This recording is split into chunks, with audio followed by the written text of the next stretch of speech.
How to wholesale a property that is either like in the foreclosure process or is absolutely owned by the bank.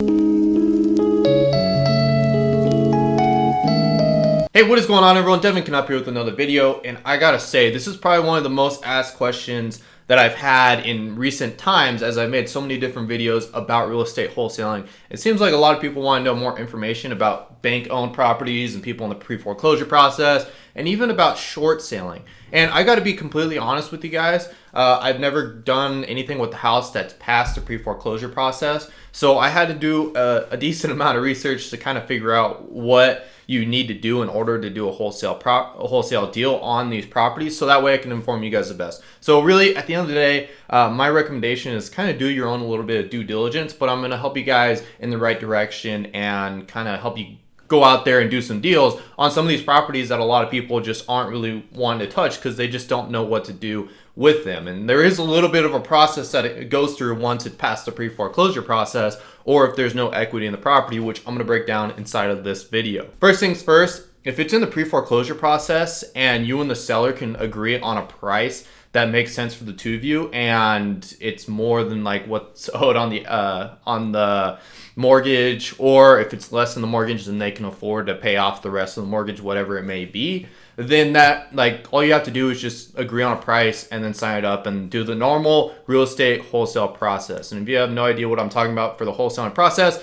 I'll put down a link down below on exactly how that works. So basically, it's just, there's nothing complicated about it. It's just pretty straightforward. And now if there's anything, like if it's further in the process, like they already foreclosed on the property or they owe way more, then this is where it gets a little bit sticky or a little bit more complex as far as how to do the deal. And the benefit of these types of deals is that, like I said, less people like know how to work with these deals. So usually these deals are pretty untouched, and they're all for you. Basically, you're the only one working on them because you're willing to put in the work. So it's pretty simple, but at the same time, it's a long time, like kind of a decent sized process as far as everything that I found on the internet. So basically what you got to do, we'll start off with like what a short sale is and how that's going to work out. So if the seller owes, like let's say they owe $200,000 on this property, but the property is worth $160,000, then obviously that's going to be a problem. So what you're going to have to do is basically you're going to have to convince the bank, let you out of the mortgage by paying less than what's actually owed on the property.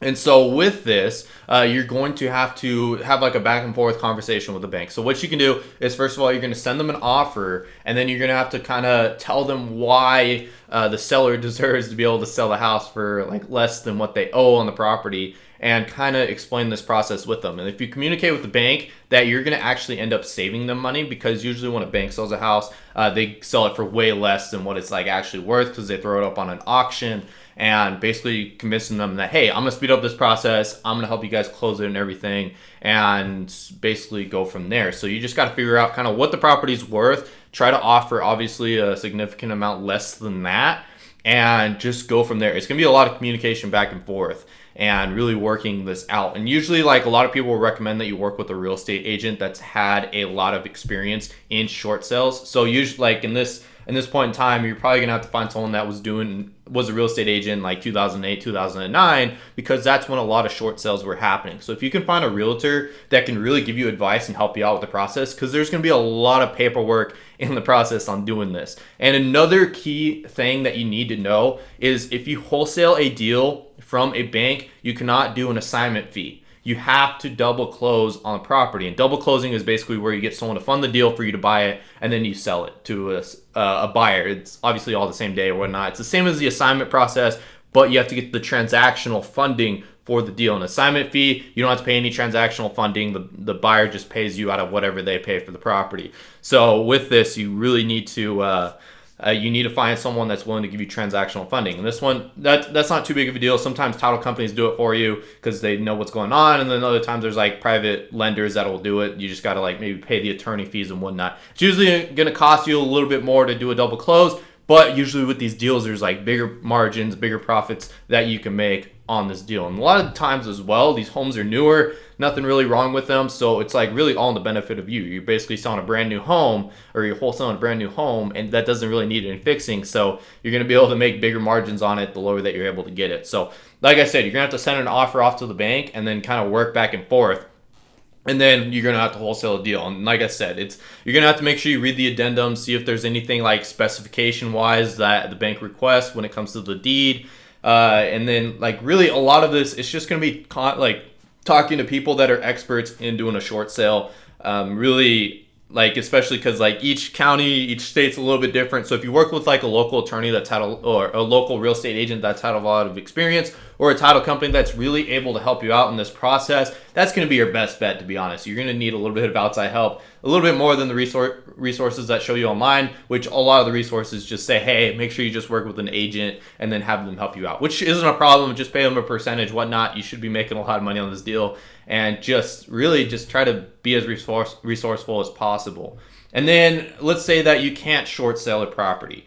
Let's say that the bank already owns a property, it's already foreclosed, and now basically the bank owns this property. So what you can do is you can contact an agent, try to have like that works with banks, and just try to work out a deal with them. Basically, you have to like send them an offer and basically just communicate back and forth. If they like the offer and it makes sense, then you're good to go. A lot of times bank-owned properties go out on auction. So as soon as it goes out on auction, I mean, like that's basically where you just have to have the capital right there, then and there. And we're trying not to let the property go to auction. So you got to kind of get this property. You have to be able to buy it before it goes out on auction and kind of work it that way. I'm not entirely sure on exactly like the timeline of exactly how this works. So you're gonna have to do a little due diligence yourself on this. But basically what you're going to want to do is work with an agent and just send them offers and work back and forth. And like I said, you're going to have to double close on this property. And when it's bank owned, you're usually going to have to follow kind of their addendums and everything. And you may be able to get away with a few contingencies, but usually it's on their end as far as what contingencies you're going to be able to use.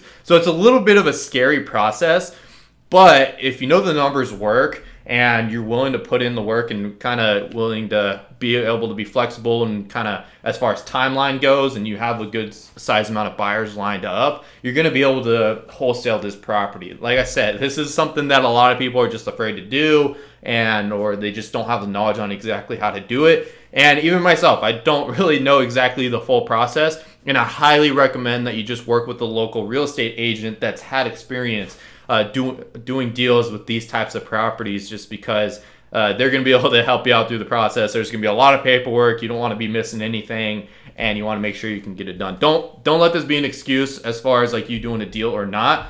Definitely go out there and try to make it work if you've got a deal in the line, and on top of that, there's money to be made. So just like I said, just try to seek outside help. Try to find an agent inside of your local county, and that will be your best bet. As far as finding a local real estate agent, I would just call a lot of different real estate agencies. Some of these bigger ones usually have like a kind of like a directory. You can just talk to the secretary or like the front desk person and just ask, hey, who deals with short sales or who knows how to work the short sale process? And they should be able to hand you over to the person that's able to do those types of short sales, or they know what they're doing, because you don't want like an inexperienced real estate agent that has no idea what they're doing on something that could actually kind of like screw you over if they do the wrong process and everything. So just make sure that you're doing everything right.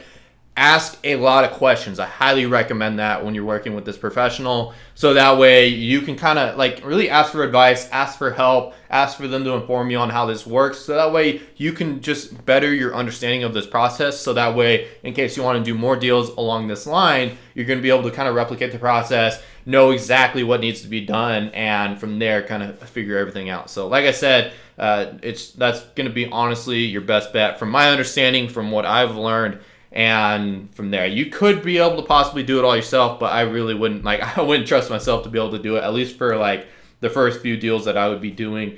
But like I said, a lot of you guys have been asking me this question, and I kept saying no, I'm not going to make it, just because I had no idea what I was talking about. But I mean, I figured if I did a decent amount of research, I think I'd studied for like an hour on exactly how this works before I made this video, so that way the content would be the best for you guys.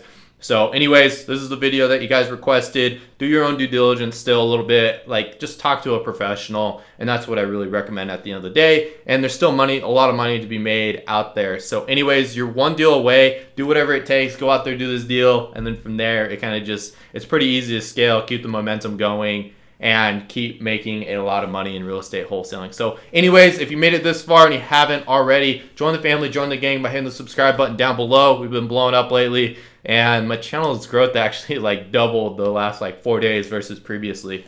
And I think it's actually pretty insane. Maybe I'll show you guys the analytics one day. So I think I was getting like 800 views a day, and then now we're getting like 16 to 1800, like all of a sudden, like overnight, just because I put out some high quality videos. So I'm trying to keep the momentum going by putting high quality videos out just like this one. So anyways, smash a like if you guys liked today's video, and like always, I'm uploading every day. So I will see you guys all tomorrow. Peace.